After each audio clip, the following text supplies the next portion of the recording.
yang Rahmi atas kesempatannya. Baiklah Bapak Ibu, Bismillahirrahmanirrahim. Sungguh banyak, antum dulu ya Bapak Ibu ya. Mantap. Sungguh banyak sejarah Islam ada di alam. Cakep. Sungguh bahagia orang Islam ketika bertemu mengucap salam. Oke, mantap. Assalamualaikum warahmatullahi wabarakatuh. Waalaikumsalam warahmatullahi wabarakatuh. Alhamdulillah rabbil alamin. Wassalatu wassalamu ala asrafil anbiya wal mursalin wa ala alihi wa sahbihi rasulillahi ajma'in. A'udzu billahi minasyaitonir rajim. Bismillahirrahmanirrahim. Rabbi shrah wa yassir li amri wahlul 'uqdatam min lisani yafqahu qawli. Amma ba'du. Ibu Kepala Sekolah SDN 07 Purnama yang saya hormati, yaitu Ibu Hermita SPD MPD, dan bapak-bapak, ibu-ibu SDN 007 Purnama yang saya hormati dan berbahagia. Puji syukur kita kepada Allah Subhanahu wa Ta'ala, yang mana pada pagi menjelang siang ya Pak ya, Bu ya, hari ini kita masih berkumpul di ruangan, kita dapat berkumpul di ruangan pustaka kita ini dalam acara saya, yaitu diseminasi budaya positif. Dan tidak lupa pula selawat beriring salam kita kirimkan kepada junjungan kita Nabi besar Muhammad SAW dengan ucapan Allahumma sholli ala sayyidina Muhammad wa ala ali sayyidina Muhammad.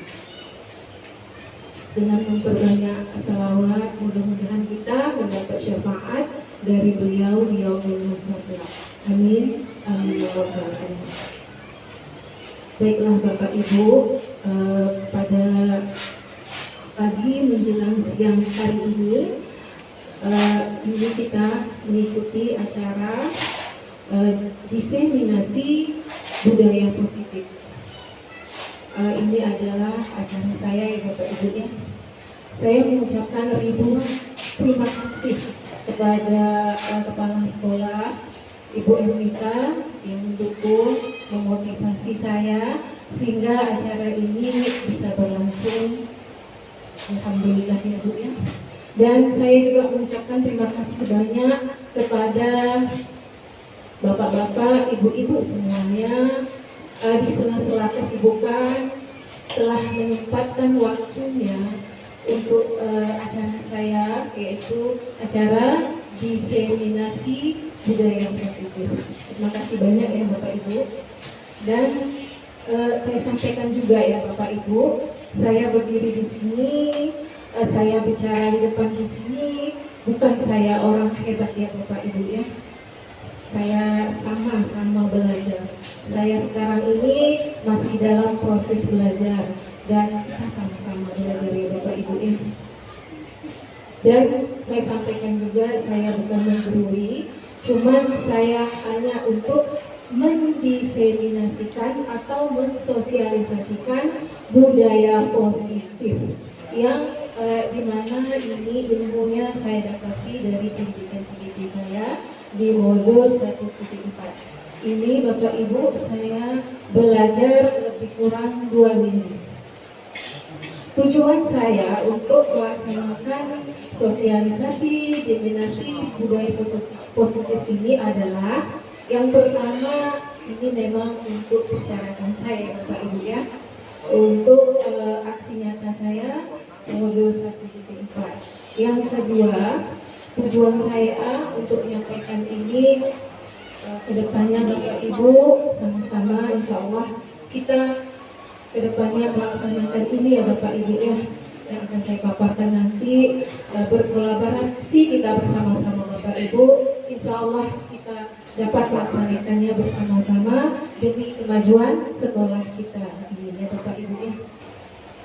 Baiklah Bapak Ibu, ini eh, saya paparkan presentasi saya tentang diseminasi budaya positif modul 1.4. Saya Erna SPD SD CGP Angkatan 8 Kota Dumai. Ya. Sebenarnya saya 8 Bapak Ibu, ini dengan Pak Sadi karena saya parkir jadi saya jadi mundur. Jadi angkatan 9. Maaf Bapak Ibu ya. Dimaafkan. Ya. Jangan tegak. Ya. Dan ini perkenalkan fasilitator saya Ibu Siti Komaria. Pengajar praktik saya Ibu Rusminasi. Selanjutnya Bapak Ibu, kita mengenal tentang budaya positif. Apa itu budaya positif Bapak Ibu? Budaya positif di sekolah merupakan kebiasaan baik yang dilakukan yang menjadi rutinitas. Kebiasaan tersebut mengandung nilai-nilai kebaikan yang universal. Yang universal itu maksudnya Bapak Ibu, ini keseluruhan. Jadi warga sekolah, baik itu kepala sekolah, guru-gurunya, peserta didiknya, dan pokoknya semua warga sekolah itu mengandung nilai-nilai kebaikan, kebiasaan baik. Nah, selanjutnya Bapak Ibu, ini dokumentasi kebiasaan baik SDN 0075. Jadi kebiasaan baik itulah budaya positif tadi ya Bapak Ibu. Jadi kita sudah melaksanakannya. Mungkin kedepannya lebih kita terapkan lagi untuk lebih maju lagi, untuk berkembang lagi ya Bapak Ibu ya. Nah, ini kebiasaan baik berdoa sebelum dan sesudah pembelajaran. Yang ini ya bersalaman dengan guru, muridnya bersalaman dengan guru sebelum masuk kelas dan sesudah pembelajaran dan mau menjelang pulang ya. Dan ini baca Yasin. Ini kita lakukan setiap rutinitas kita setiap pagi Jumat. Ya, baca Yasin bersama siswa. Selanjutnya ini juga merupakan kebiasaan baik. Ini juga budaya positif kita ya Bapak Ibu ya, sudah kita terapkan juga. Ini upacara bendera setiap hari Senin. Yang ini melaksanakan sholat zuhur berjamaah di masjid sebelah ya Bapak Ibu ya, Masjid Al-Makmur. Dan selanjutnya kebiasaan pembacaan ayat pendek. Ini kita lakukan setiap hari Selasa, Rabu, dan Kamis. Dan ini kegiatan ekstra kurikuler tahfiz. Dan ini juga merupakan kebiasaan baik Bapak Ibu ya, budaya positif yang dilakukan setiap hari Sabtu ya Bapak Ibu. Nah, lanjut. Jadi tujuan budaya positif itu adalah untuk membentuk karakter murid. Ini sesuai visi dari sekolah kita ya Bapak Ibu ya. Visi sekolah kita yaitu mewujudkan pendidikan peserta didik yang berkarakter, beradab, berprestasi cerdas, kompetitif, serta berwawasan lingkungan. Juga mewujudkan murid yang sesuai dengan profil pelajar Pancasila. Jadi apa tujuan budaya positif di sekolah kita? Itulah tadi Bapak Ibu. Kita tanamkan budaya positif, nilai-nilai kebaikan itu agar anak kita bisa terbentuk karakternya dan bisa berprestasi dan berwawasan lingkungan dan mewujudkan profil pelajar Pancasila yang ke-6 dimensi. Apa itu dimensi? Fokus belajar Pancasila Bapak Ibu? Ya, yang pertama beriman dan berakhlak mulia. Yang selanjutnya ya gotong royong mandiri. Selanjutnya kreatif dan bernalar kritis. 6 dimensi ya Bapak Ibu ya. Lanjut. Jadi budaya positif ini Bapak Ibu, ini akan bisa terwujud apabila jika semua warga sekolah, ya warga sekolah itu siapa Bapak Ibu? Semua kita ya, kepala sekolah, guru, penjaga sekolah, dan siswa-siswinya bisa harus saling belajar. Belajarnya seperti ini Bu, kita guru misalnya, saya tidak tahu, saya bertanya sama yang tahu. Bagaimana untuk membentukkan budaya positif ini seperti ekstrakurikuler. Ekstrakurikuler, misalnya saya tak mengerti tentang tahfiz, saya bisa belajar dengan Ibu Sarifah, Bu Sari ya. Jadi saling bekerja sama, jadi berkolaborasi kita di sini Bapak Ibu untuk membentuk budaya positif ini. Jadi tidak bisa kita sendiri-sendiri, harus bekerja sama, harus kompak, kita saling mendukung. Di sini saling mendukung. Misalnya ada guru, saya mau membuat inilah tentang program misalnya ekstrakurikuler tahfiz misalnya. Bisa tahfiz lagi lah Bapak Ibu ya, yang lain lah, misalnya tari. Jadi ekstrakurikuler tari itu satu orang guru. Jadi kita harus mendukung kegiatannya, saling mendukung, memotivasi. Dan setelah ini kita saling belajar, saling bekerja sama, saling mendukung, maka kebiasaan-kebiasaan baik ini, karakter-karakter baik anak kita ini akan mudah tercipta. Ya. Jadi disinilah bagaimana untuk membangkitkan budaya positif di sekolah kita ini perlu kita kolaborasi, bekerja sama ya Bapak Ibu ya ke depannya. Lanjut, ini ilmu yang kami dapati Bapak Ibu tentang konsep-konsep utama budaya positif. Yang pertama, perubahan paradigma belajar. Yang kedua, disiplin positif. Yang ketiga, kebutuhan dasar manusia. Yang keempat, motivasi perilaku manusia. Yang kelima, restitusi posisi kontrol guru. Yang keenam, keyakinan kelas. Yang ketujuh, segitiga restitusi. Lanjut ya Bapak Ibu, ini paradigma perubahan paradigma belajar. Bapak Ibu, kita kenal ini kan? Iya, ini sudah tak ada orangnya, sudah tiada, tapi jasanya sangat dikenal oleh kita, ya Bapak Ibu ya.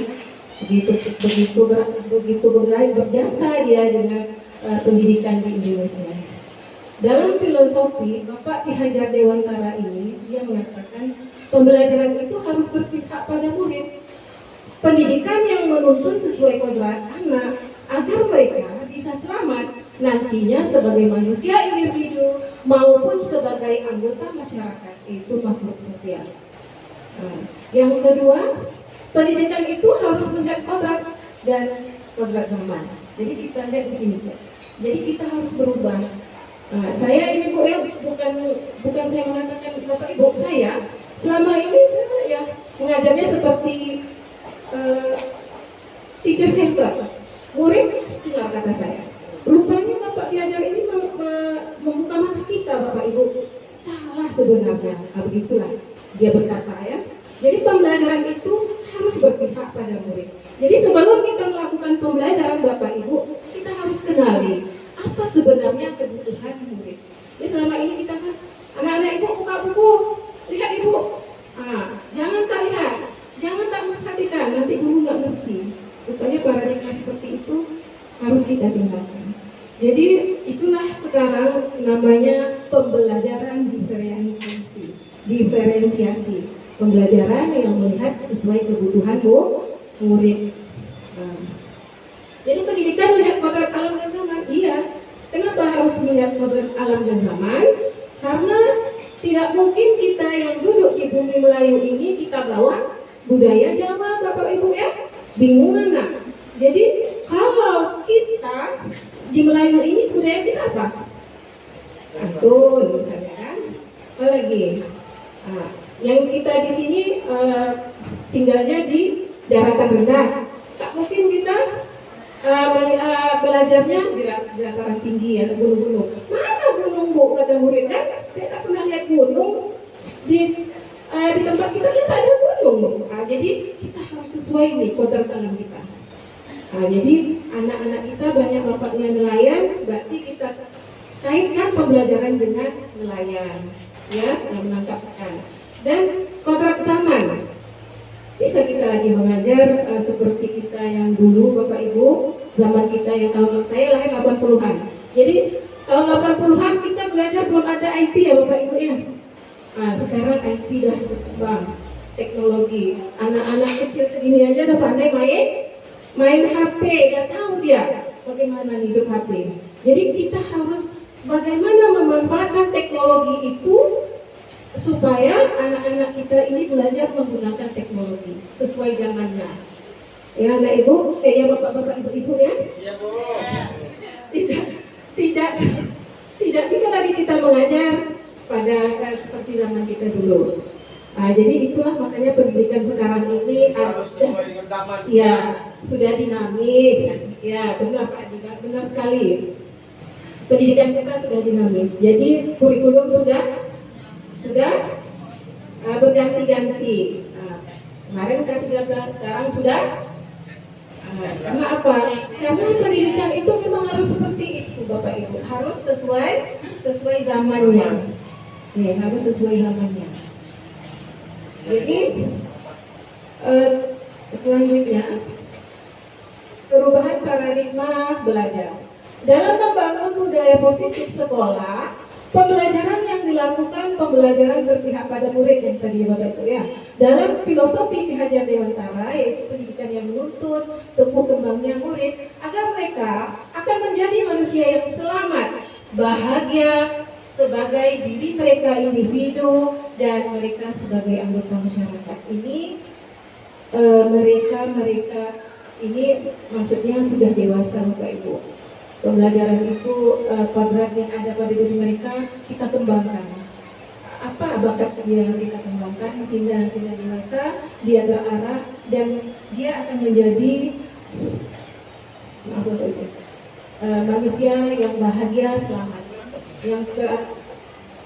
Kemudian guru memberikan posisi kontrol terhadap murid dan memotivasi murid sehingga tumbuh motivasi internal murid untuk melakukan budaya positif yang mengandung nilai-nilai positif yang sudah diyakini bersama-sama. Nilai-nilai positif yang sudah diyakini bersama ini seperti keyakinan sekolah, ya Bapak Ibu ya, keyakinan kelas. Lanjut, ini Bapak Ibu ada sebuah permainan yaitu cobalah buka. Cobalah buka.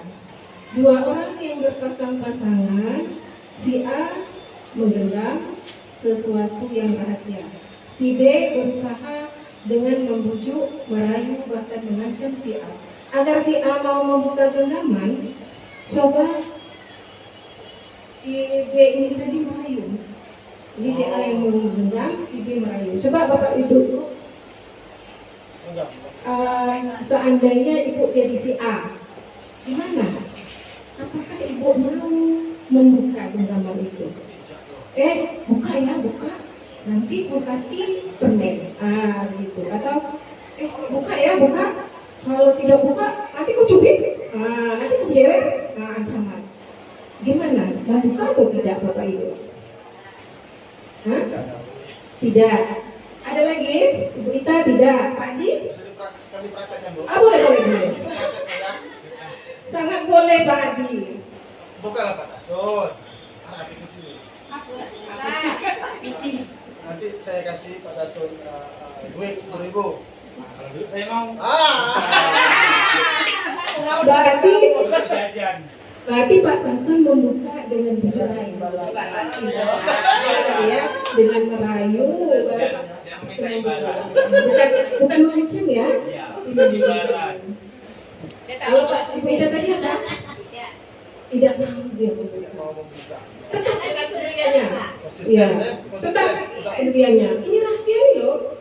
Apapun yang kamu lakukan, apapun yang kamu kasih, aku tak mau. Kamu mau, aku cemilan. Bukan aku tak mau. Itu ya saya. Jadi Bapak Ibu, ini ilustrasi kita. Ilustrasi kita dengan anak kita. Ini anak kita. Kita selama ini mengajar ya betul. Ini anak kita. Yang membujuk merayu ini kita. Kalau membujuk merayu itu merupakan adalah motivasi apa? Eksternal. Jadi mereka belajar hanya sekarang ini dimotivasikan dari kita dari luar. Tapi kalau dia tidak membuka, tetap dengan pendiriannya, motivasi dirinya. Inilah pendirianku. Apa pula kalau aku nggak mau buka, begitulah ya Bapak Ibu. Nah, jadi anak-anak kita selama ini belajar, pernah nggak kita, bukan Bapak Ibu ya saya, nanti kalau kamu tidak apa, dirikan ya.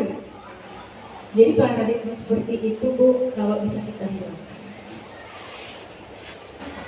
Ini di dalam pendidikan kami CBT seperti itu ya Bapak Ibu ya. Jadi genggaman ini adalah anak kita.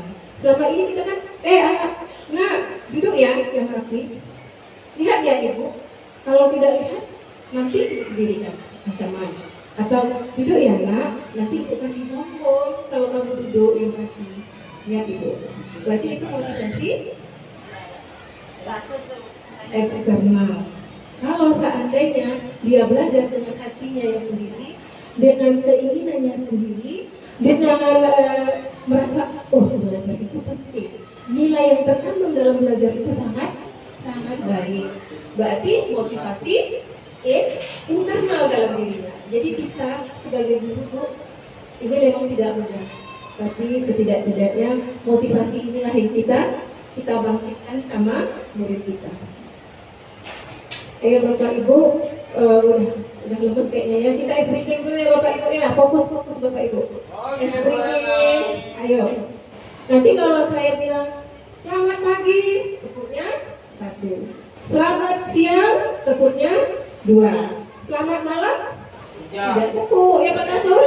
Tidak tepuk, kenapa? Karena malam harus kita sudah tidur, gitu. Kalau pagi apa berisik, siang lagi ya. Ya, ayo Bapak Ibu, fokus ya, siap ya. Coba. Selamat pagi, selamat siang, selamat pagi, selamat malam.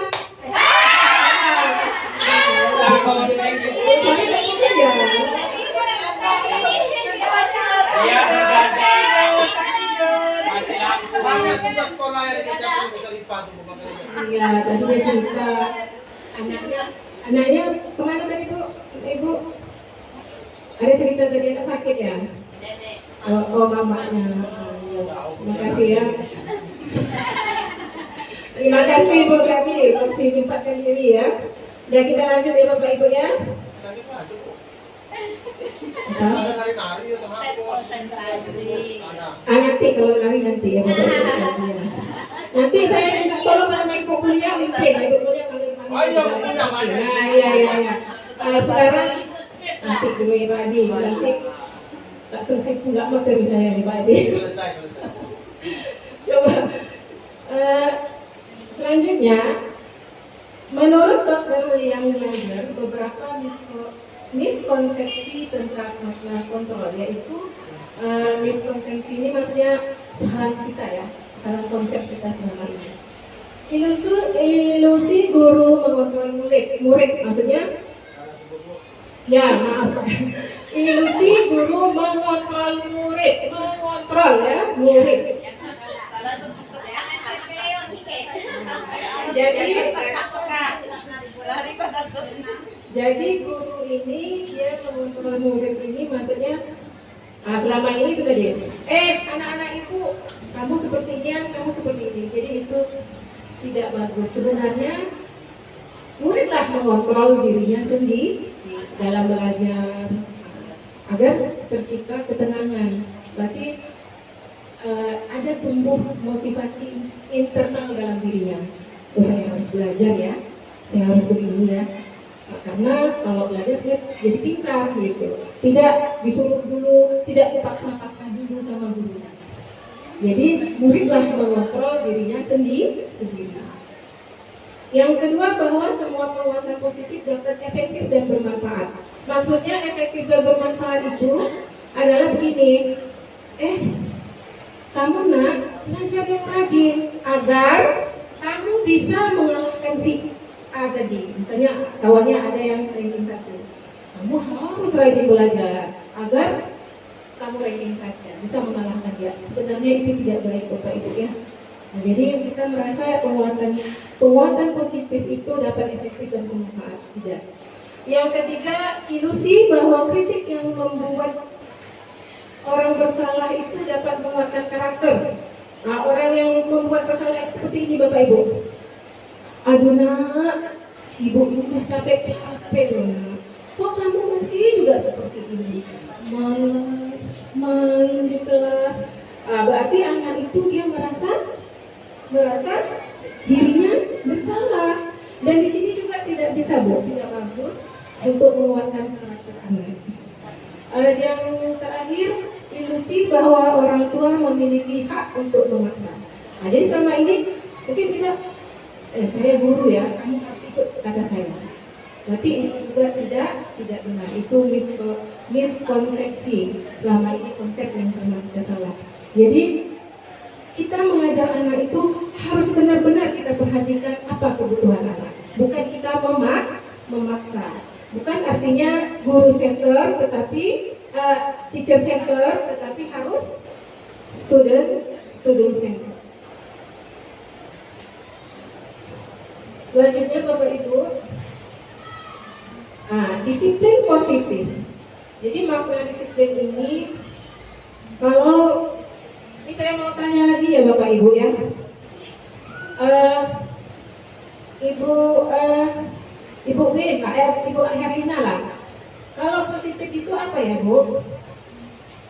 Kalau selama ini asumsi kita ya, pendapat kita tentang positif, tentang disiplin. Maaf, tentang disiplin. Asumsi kita selama ini tentang disiplin. Ada yang tadi disiplinnya apa? Kaitannya dengan disiplin. Terbayang kita apa? Positif ya. Bukan positif, maksudnya disiplin. Disiplin, melakukan hal yang benar. Ya, maksudnya tepat waktu. Apa lagi? Ibu Ita? Ya, taat aturan, harus patuh kita ya. Apa khusus lagi? Tidak terlambat khusus. Iya, sama tuh tadi ya.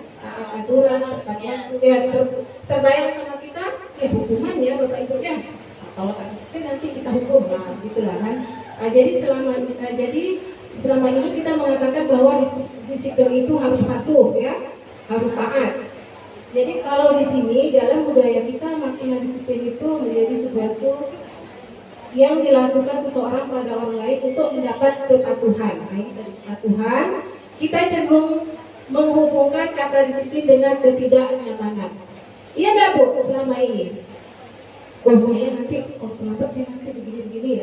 Gitu ya Bu ya. Berarti kita tidak nyaman. Jadi kebanyakan orang akan menghubungkan kata disiplin dengan kata tertib, teratur, dan kepatuhan pada peraturan.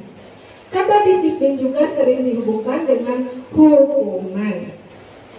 Padahal itu sungguh berbeda, karena belajar tentang disiplin positif tidak harus dengan memberi hukuman. Justru itu adalah salah satu alternatif terakhir dan kalau perlu tidak digunakan sama sekali. Jadi kita lihat, menurut Diani menyatakan bahwa arti dari kata disiplin berasal dari bahasa Latin disiplina, yang artinya artinya belajar.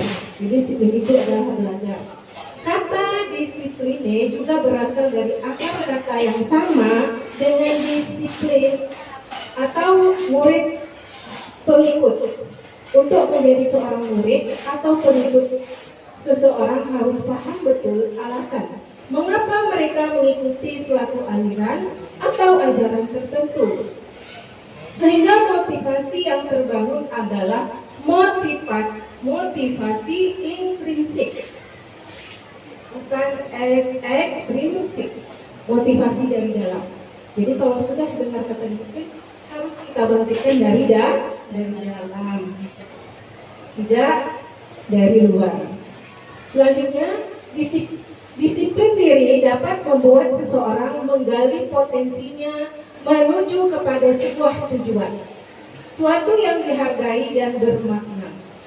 Dengan kata lain, disiplin diri juga mempelajari bagaimana cara kita mengontrol diri apa dia, dan bagaimana menguasai diri untuk memilih tindakan yang mengacu pada nilai-nilai yang kita hargai.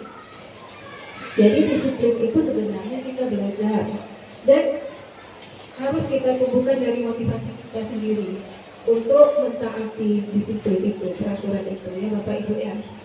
Dan ini adalah kebutuhan dasar manusia. Kebutuhan orang itu berbeda-beda. Jadi setiap kita berbeda-beda ya Bapak Ibu. Itu juga anak didik kita berbeda-beda, tidak sama. Begitu juga dengan murid kita. Kita sebagai seorang guru harus bisa memahami kebutuhan dari murid kita atau kebutuhan belajar murid kita. Ini yang namanya pembelajaran apa tadi Bapak Ibu? Berdiferensiasi. Kita melihat. Nah, sekarang kami juga sudah lanjut Ibu. Modul 21 ini pembelajaran ini. Kami membahas tentang pembelajaran berdiferensiasi. Ini dia kebutuhan dasar manusia. Yang pertama, kebutuhan survivor. Survivor itu kebutuhan fisik kita. Butuh makan kita, ya, butuh tidur, butuh istirahat, itu kebutuhan survivor. Yang kedua, kebutuhan kasih sayang, rasa diterima. Kita butuh ya Bapak Ibu ya, kasih sayang butuh kita. Yaitu kebutuhan penguasaan. Kita butuh ada ya, kita power ya, kita ingin menjadi penguasa atau penguasaan kita ya. Yang ketiga, kesenangan, kebahagiaan ya. Yang terakhir, kebebasan. Kita perlu bebas nggak Bapak Ibu? Perlu ya, kebebasan. Dan sebelum ini kita speaking dulu ya, Bu Mulia, tolong speakingnya. Biar semangat Bapak Ibu ini. Cepat. Musik lah Bu. Musik apa nih Pak Adi? Video ada. Jadi apa lagi speakingnya nih? Tangan diputar-putar lagi. Ya. Speaking jangan Saya tuh seperti kamu. Ya ada musiknya kan? Lebih semangat pakai musik. Iya. Iya, kan kamu pernah ya. Tangan Kita diputar-putar apa aja lagi. Ya. kita selidiki kasus dulu ya Bapak Ibu. Ada kasus ini,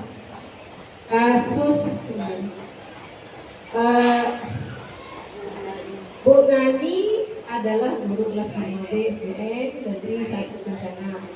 Bu Nani mendapat aduan dari beberapa orang murid bahwa Alvin, salah satu murid kelas 5B, telah meminta-minta uang kepada beberapa teman mereka. Bu Nani memanggil Alvin. Ini sesuai kebutuhannya Bapak Ibu ya. Ada 5 alternatif dari jawaban Alvin menurut 5 kebutuhan dasar manusia. Yang pertama, Alvin tidak ada uang untuk membeli jajan sedangkan ia lapar. Ibu Alvin tidak punya uang untuk memberikan uang jajan Alvin. Nah, jadi kita harus tanya selidiki. Apakah anak itu, mengapa dia minta duit sama temannya?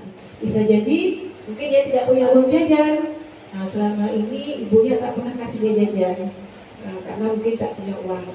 Itu adalah kebutuhan survival ya, kebutuhan fisik ya.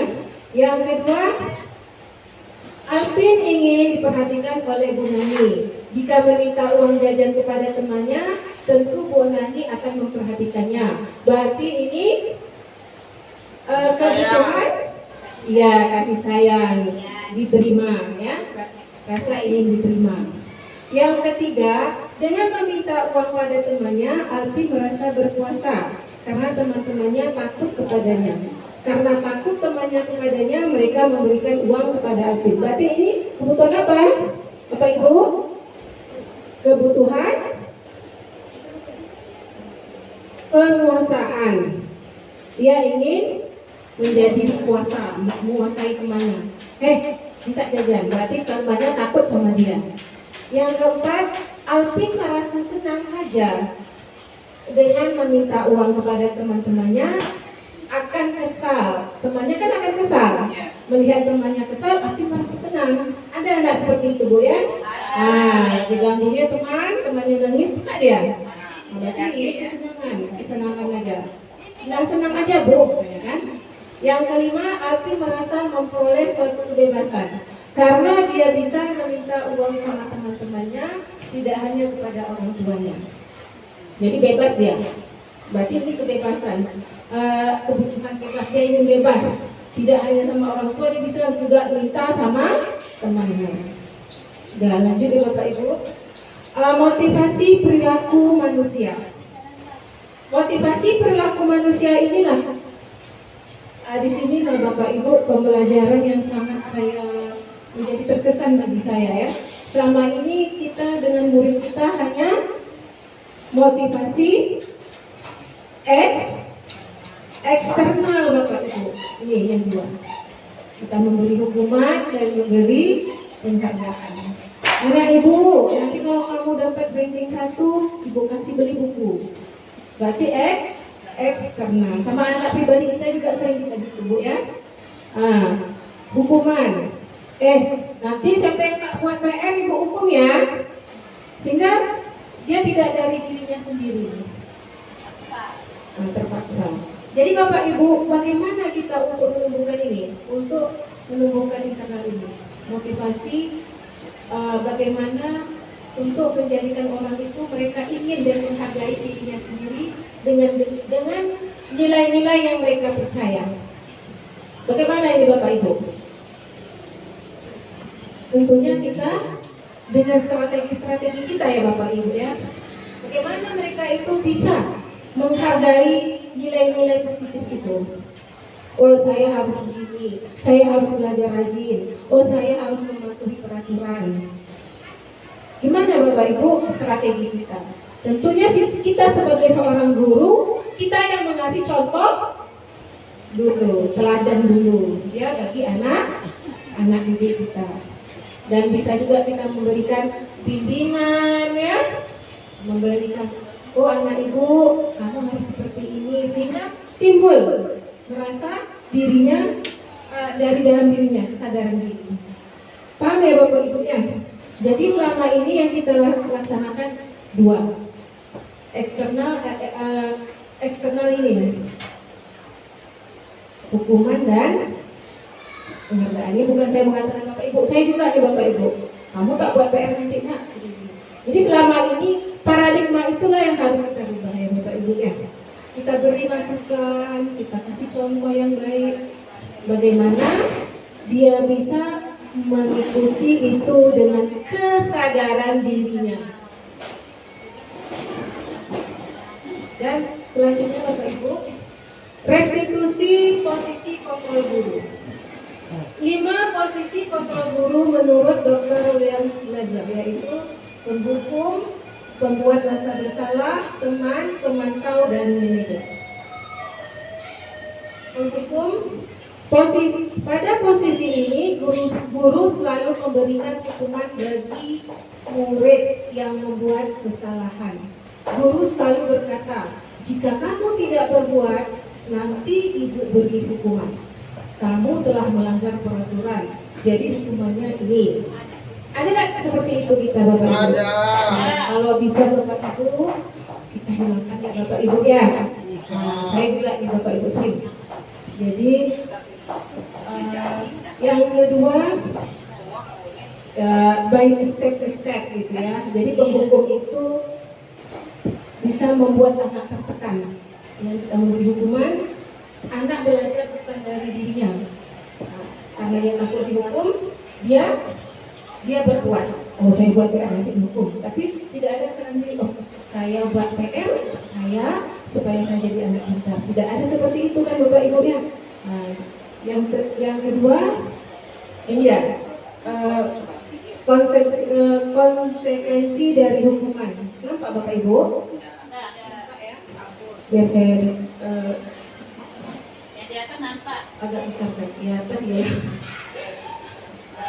Nah itu nampak ya. Jadi kalau hukuman sesuatu yang menyakitkan harus terjadi. Nah, anak itu memang dia tidak bisa marah Bu, tapi dia dongkol di dalam hati, ya kan? Nah, kalau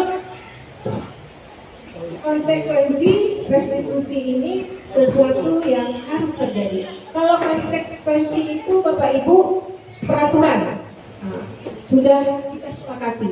Ini peraturannya, ini peraturannya. Jadi anak melanggar, kita apa konsekuensinya? Bukan hukuman. Kalau hukuman ini kita melanggarnya itu secara tiba-tiba ya Bapak Ibu ya. Oh kamu nggak pakai ini, kamu dihukum. Tapi kalau konsekuensi ini sudah ada peraturannya yang kita sepakati. Kalau restitusi ini merupakan pilihan. Jadi kita mau nyuruh anak itu menyelesaikan masalahnya sendiri. Inilah restitusi. Ya. Jadi yang kedua hukuman tidak nyaman untuk murid, anak untuk jangka waktu panjang. Nah, dia merasa tertekan terus rasanya. Oh besok ibu pasti hukum saya. Nah, jangka panjang. Kalau konsekuensi tidak nyaman untuk murid, anak untuk jangka waktu sebentar. Ya pendek. Kenapa? Karena memang inilah aturan yang harus saya jalani. Biasanya konsekuensi ini pun tidak berapa berat, tidak seperti hukuman. Kalau restitusi mengeluarkan untuk murid anak dalam jangka waktu panjang, dia tahu kesalahannya dan dia akan memecahkan masalahnya sendiri. Hukuman, korban mendapat keadilan. Kalau konsekuensi, korban bisa diabaikan, restitusi korban mendapat ganti. Hukuman, murid anak akan tersakiti. Ya tadi itu kan merasa dongkol ya kan tersakiti. Konsekuensi murid anak dibuat tidak nyaman. Restitusi murid anak mendapat penguatan. Dikuatkan dia dengan kesalahannya dan dia akan menyelesaikan masalahnya sendiri. Hukuman tadi sistem tidak akan berjalan bila murid tidak takut. Ada murid kebal hukuman ya Bapak Ibu ya. Seperti buat PR. Hari ini kita hukum dia, besok kita hukum. Setiap hari dia hukum. Apakah kita ngasih hukuman itu berhasil? Tidak kan Bapak Ibu. Kalau konsekuensi membantu penerapan mengikuti peraturan dalam masyarakat. Restitusi fokus pada pemecahan masalah dalam jangka waktu panjang.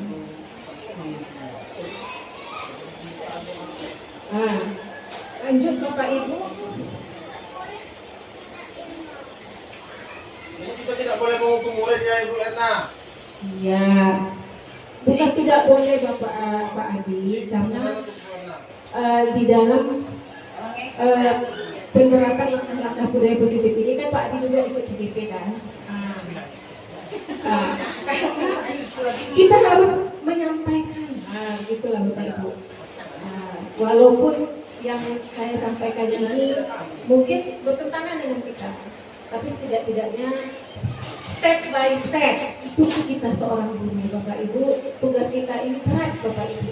Kalau kita lihat memang ringan, tapi sebenarnya berat sekali untuk merubah paradigma ini memang rasanya berat. Jadi Dan kalau untuk kita- merubah karakter murid juga rasanya kan berat Bapak Ibu. Nah, jadi inilah langkah-langkah yang harus kita ambil. Ini posisi kontrol ini tadi ya Bapak Ibu. Apa Bapak Di? Jadi kalau menghukum itu dampaknya jangka waktu panjang ya, jadi Ya. akan trauma gitu. Jangka waktu panjang itu maksudnya seperti ini. Anak ini merasa besok akan dihukum lagi nih. Nah, jadi dia merasa kalau aku begini aku dihukum, tapi ada juga sebagian anak masa bodoh. Biarlah dihukum, tak masalah dia bilang gitu kan. Nah, kita ke penghukum dulu ya. Tadi kita membahas masalah penghukum.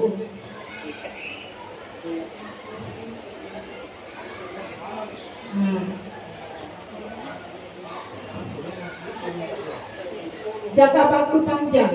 Jadi anak itu merasanya dihukum ini tekanannya itu akan lama gitu Bapak Ibu ya.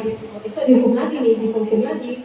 Kalau ada anak yang kebal hukum, besok dia tidak akan jerah dengan hukumannya. Nah, jadi maksudnya yuk kita berbuat sama-sama. Kalau bisa jangan kita mengasihi hukum. Ini solusinya ada. Ini nanti ya Pak Adi kita bahas. Yang kedua, membuat rasa bersalah. Bapak Ibu sering nggak kita membuat anak merasa bersalah? Oh, saya sering Ini posisi pada posisi ini guru biasanya bersuara lembut gitu. Ya, nanti saya kena marah ke sekolah. Menggunakan keinginan. Apa Pak Adi coba? Jangan terlambat ya, Nak, ya. Nanti kalau kamu terlambat, ibu kena marah sama kepala sekolah. Bapak atau Ibu? Contoh seperti itu lagi. Ya contoh ya. Jadi lembut, tapi di situ anak kena bertanya, ya. Saya ini orangnya jahat ya, mungkin seperti itulah ya. Berdosa saya sama ibu saya, sama bapak ibu saya. Jadi dia merasa rendah diri, merasa tidak nyaman. Nah, jadi membuat anak merasa bersalah itu kalau bisa kita hindari. Yang apa? Ya, nanti Bu Sis ada solusinya. Solusinya terakhir. Ya, solusinya terakhir. Ya. Kita tengok dulu posisi kontrol kita sebagai seorang guru. Nanti apa harus kita laksanakan agar murid kita tidak merasa tertekan ya. Jadi di posisi teman. Sering juga ada di posisi teman kita. Pada posisi ini guru menggunakan yang baik dan semua untuk mempengaruhi muridnya. Guru senantiasa menawarkan bantuan pada muridnya. Gantian bicara. Siapa yang mau bicara? Contoh posisi teman ini gimana? Bu Ani? Posisi teman. Bu Ina? Apa contohnya? Posisi teman ini kalau penghukum seringnya kita Bu Arya. Kalau membuat orang merasa bersalah tidak sering ya.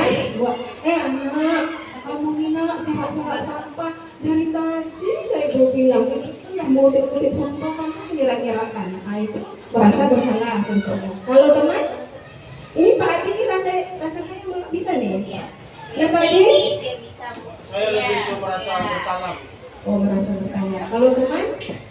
Seperti ini ya Bapak Ibu. Anak Ibu buat PR-nya ya. Nanti kalau kamu kesulitan ibu bantu. Di sini kan ada bantuan, menawarkan bantuan. Di sini. Ayo anak Ibu. Biasanya menggunakan bahasa lembut juga. Ayo anak Ibu ya sama-sama kita kerja yuk. Jadi anak itu akrab sama kita. Itu namanya posisi teman. Jadi menurut Bapak Ibu bagus nggak nih? Mungkin kita bisa juga kita menjadi guru yang disenangi murid, karena dia menganggap kita ini temannya.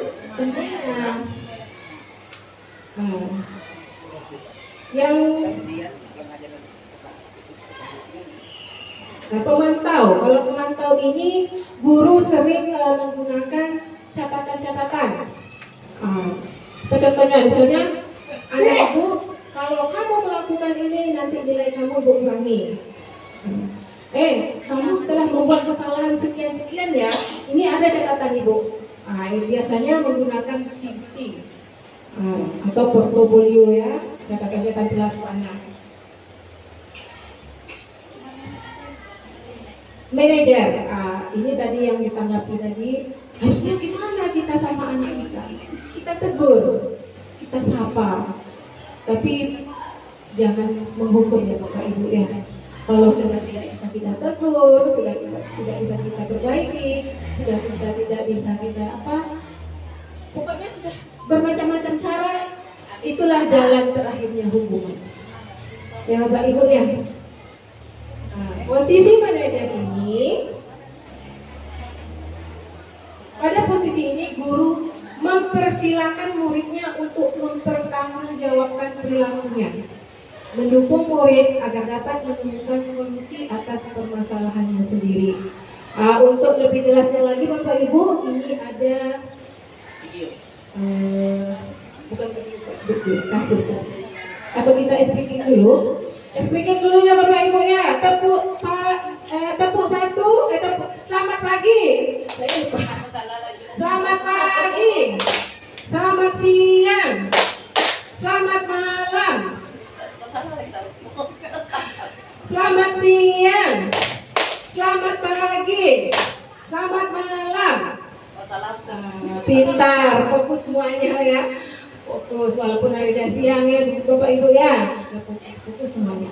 Ini kasus Bapak Ibu. Jadi di kasus ini dari sini kita bisa mengenal. Oh, Ibu yang di sini gurunya Pak Luman ini di posisi mana? Posisi sebagai penghukum kah, manajer kah, pemantau kah, teman kah ya? Coba kita baca sama-sama. Sabrina hari itu bangun terlambat dan terburu-buru sampai di sekolah. Dia pun akhirnya sampai di gerbang sekolah, tapi baru menyadari kalau tidak menggunakan sepatu warna hitam, seperti tertera di peraturan sekolah. Sepatu warna hitam di depan pintu kelas, di depan pintu kelas, Pak Luman memperhatikan sepatu Sabrina yang berwarna coklat. Sabrina berusaha menjelaskan bahwa dia terburu-buru dan salah mengenakan sepatu. Sabrina meminta maaf dan memohon kepada Pak Lukman dan berjanji tidak akan mengulangi kesalahannya. Namun Pak Lukman tidak mau tahu. Tidak. Kamu telah melanggar peraturan sekolah. Sekarang copot sepatumu dan silakan belajar tanpa sepatu seharian. Sabrina pun dengan berat hati mencopot sepatunya dan memberikannya kepada Pak Lukman. Seharian dia tidak berani berkeliling sekolah karena malu dan lebih banyak berdiam diri di kelas tanpa alas sepatu. Jadi Sabrina ini disuruh Pak Lukman buka sepatu, nggak boleh pakai sepatu. Tapi di sini posisi Pak Lukman guru Sabrina ini sebagai penghukum atau pemantau atau manajer? Ya, sebagai penghukum. Jadi hukuman itu tiba-tiba. Kira-kira gimana perasaan Sabrina Bapak Ibu? Malu. Ada sih kita malu dan bahkan mungkin ada juga tercetus dalam hatinya. Jengkel dia sama Pak Lukman. Ya, inilah Bapak Ibu, penghukum ini banyak sekali efeknya bagi anak. Jadi kalau bisa ya step by step Bapak Ibu. Kalau kita mengadakan perubahan itu tidak bisa kita membalik secepat membalik telapak. Iya. Iya, ya ngerti Bu Ita. Selama ini saya juga seperti itu Bu Ita. Jadi apa yang kami dapatkan di CGP, inilah yang kami sampaikan. Kenapa kita tidak boleh menghukum anak? Maksudnya langkah pertama itu jangan kita menghukum anak. Kenapa? Karena nanti ke mental anaknya Bu Ita yang kita takutkan. Nanti dia bisa benci juga sama kita. Itu yang kita takut. Yang efek tak bagusnya yang kita hindari. Jadi tidak boleh menghukum. Kenapa? Inilah tadi efeknya, begitulah ya Bapak Ibu ya. Dan ini ada kasus kedua. Kecil ya Bapak Ibu ya, besar sedikit.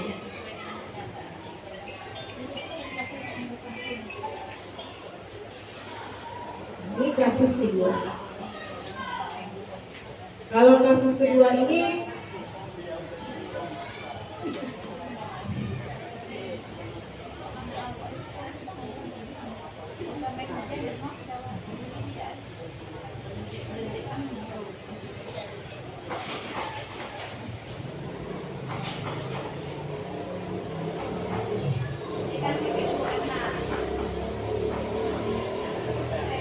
apa ya?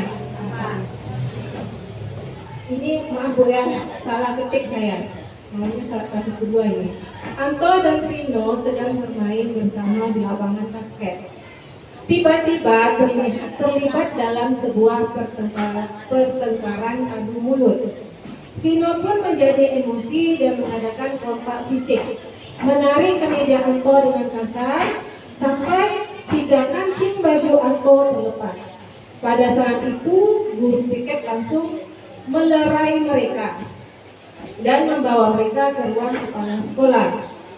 Ibu kepala sekolah, Ibu Suti, menanyakan Vino tentang keyakinan sekolah yang telah disepakati. Keyakinan sekolah ya Bapak Ibu ya. Itu dari konsekuensi kita ya. Ibu kepala sekolah, Ibu Suti bertanya apakah Vino bersedia untuk memperbaiki kesalahan yang telah dilakukan terhadap Anto. Vino pun mengangguk. Kemudian Ibu Suti balik bertanya kepada Anto, hal apa yang bisa dilakukan oleh Vino untuk memperbaiki masalah? Anto menjawab, saya mau kancing baju saya diperbaiki Bu. Ibu saya akan marah kalau melihat kancing baju saya sampai copot 3 begitu. Ibu Suti pun kembali bertanya kepada Vino, apakah yang akan kamu lakukan untuk mengganti 3 kancing baju Anto yang terlepas?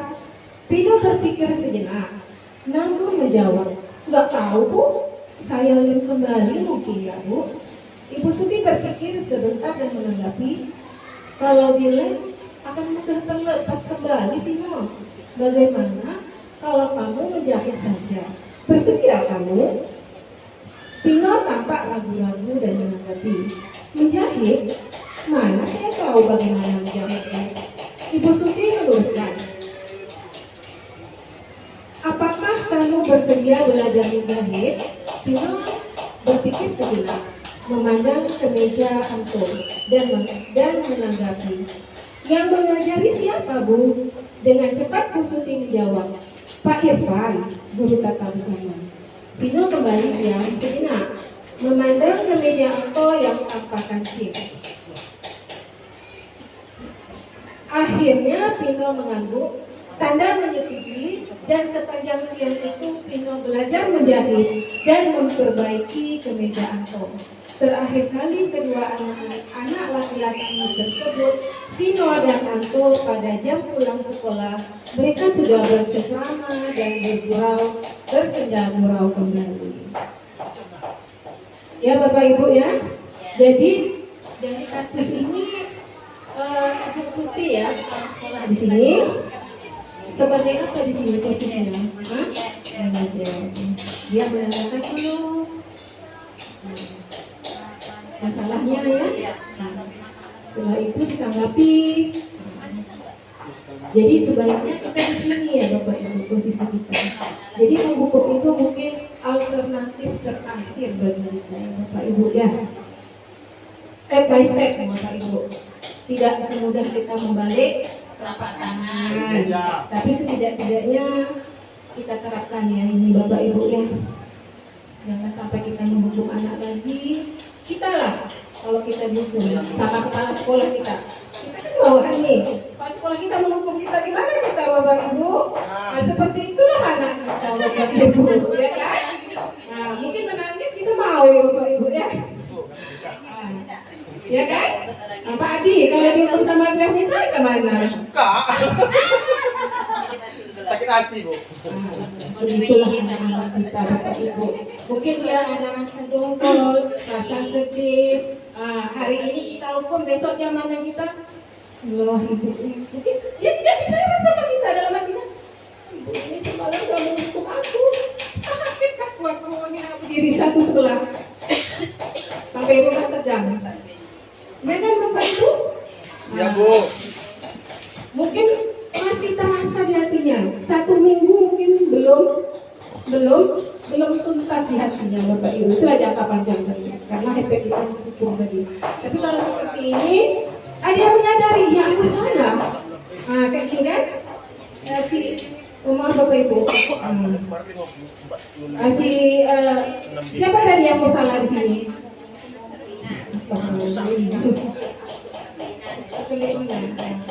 Sabrina yang bayar kedua.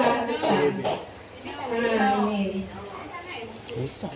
Yang salah tadi kan Pino, telah mendapatkan kancing baju. Jadi Ibu Suti ini langsung ngomong nggak? Ya, kita tanya dulu sama si Pino tadi. Kamu tahu nggak keyakinan kelas kita yang telah kita sepakati? Keyakinan sekolah ya Bapak Ibu ya. Mungkin kita ada keyakinan sekolahnya tidak boleh berkata.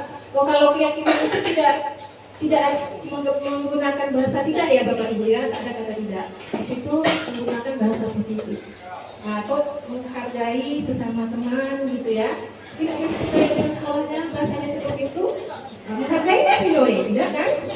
Sampai kancing baju si Anto tadi gugur sampai 3, tapi dia tidak menghargai. Di situ dia memikirkan, ya, saya melanggar keyakinan sekolah. Setelah itu Ibu tadi apa yang dilakukan Ibu Suti? Bertanya lagi dia sama si Anto. Tanya dia sama si Anto. Jadi di mana Anto? Mana tadi? Jadi si Anto ini menjawab. Ini ya. Ini kemudian Bu Suti balik bertanya sama Anto. Hal apa yang bisa dilakukan Pino untuk memperbaiki masalah? Tanya dia sama si Anto yang korbannya, iya kan? Jadi si Antoni tadi menjawab, saya mau kancing baju saya diperbaiki.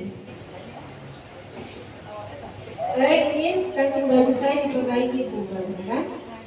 Jadi Ibu Suti tadi bertanya lagi sama si Pino, mau kamu belajar menjahit, gitu kan? Pertama dia tak mau berpikir, tapi lama-lama ialah karena saya salah, saya belajar lah. Jadi akhirnya dia memperbaiki kancing baju si. Jadi dari kasus ini Bapak Ibu kita diharapkan seperti ini lah Bapak Ibu ya. Manajer tidak langsung berhukum. Kita cari dulu apa yang membuat dia seperti ini. Kadang anak-anak dalam kelas, ada juga anak-anak dalam kelas Bu, malas dia belajar kan, main aja. Apa masalahnya? Ya, kita cari solusinya. Jangan langsung menghukum.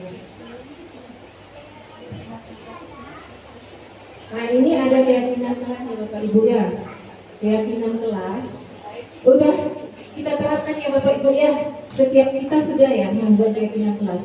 Pak Haji sudah membuat keyakinan kelas. Sudah, Bu. Jadi keyakinan kelas itu adalah metode untuk menimbulkan kembali disiplin positif yang didasari oleh motivasi dari dalam diri internal. Jadi anak-anak kita dia tahu apa yang harus dia lakukan di dalam kelas berdasarkan keyakinan kelas itu. Nilai-nilai positif apa yang harus dilakukan di dalam kelas. Kita nonton video dulu ya Bapak Ibu ya.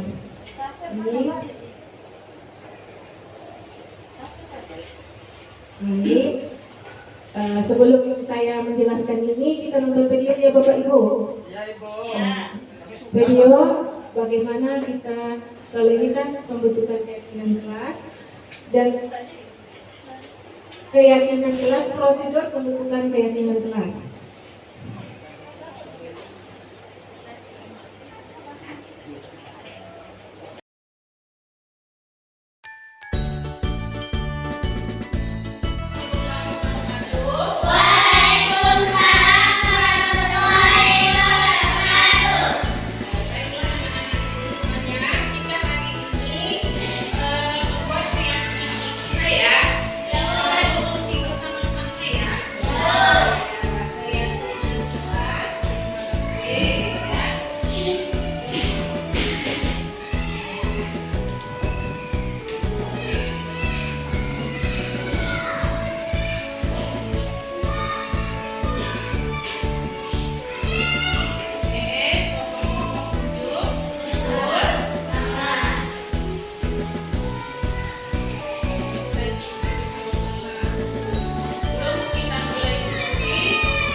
Oke.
ya. Kebersihan, bekerja sama, berarti ayo kita buat keyakinan kita.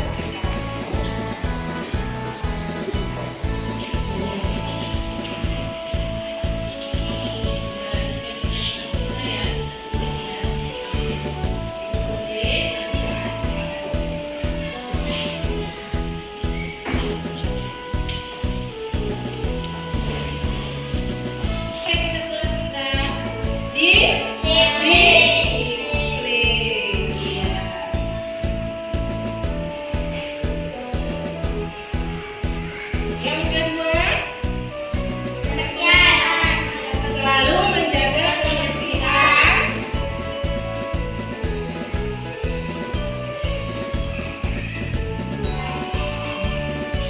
Kebersihan, kelas dan halaman.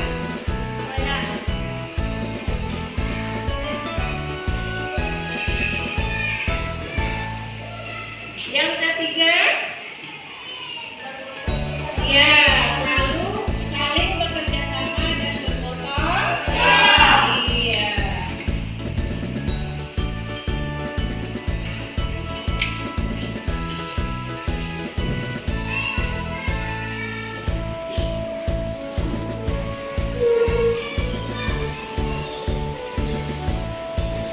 Yang keempat, semangat dalam belajar.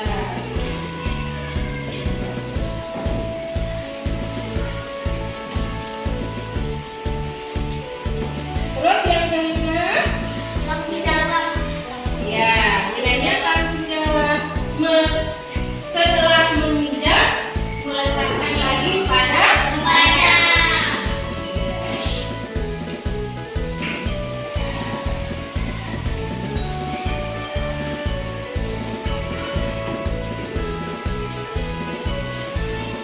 Meletakkan kembali pada tempatnya.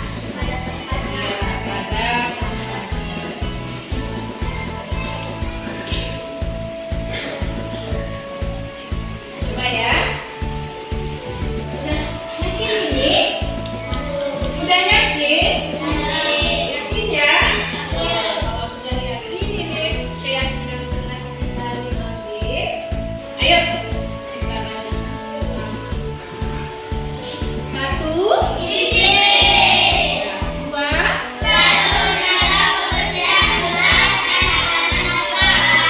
Ya. Tiga.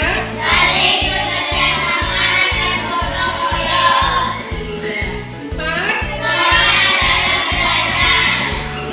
Lima.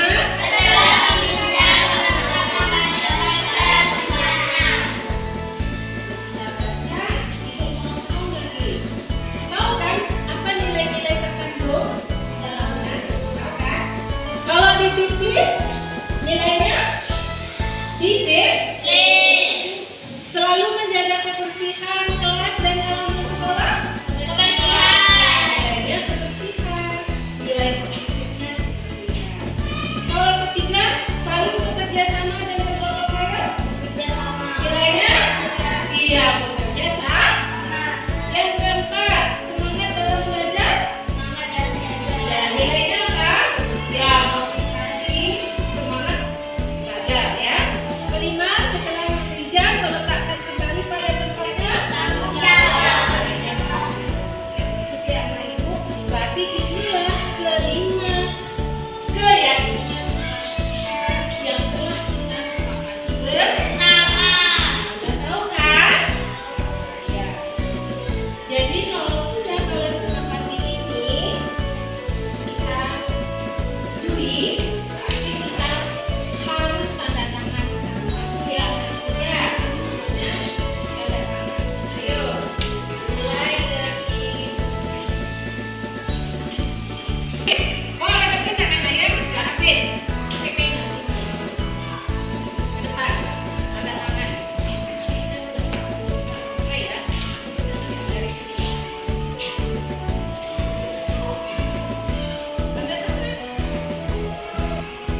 kami dalam berdiskusi keyakinan kelas.